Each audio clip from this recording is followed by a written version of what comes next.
Breaker 19, this here's a rubber duck. You got a copy on me, Big Ben? Come on.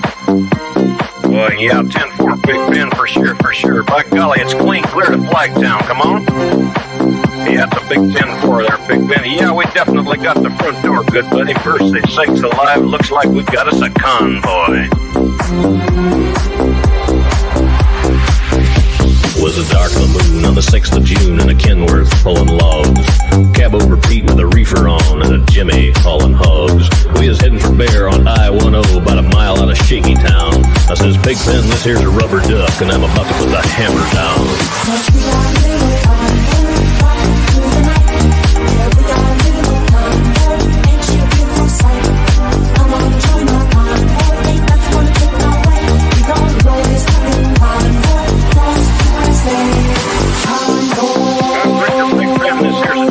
Now, you want to back off them hogs? 10-4, about 5 mile or so. 10 Roger, them hogs is getting intense up here.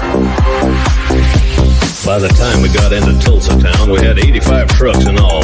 But there's a roadblock up on the Cloverleaf, and them bears was wall to wall. Yeah, them smokies as thick as bugs on the bumper. They even had a bear in the air. I says, calling all trucks this here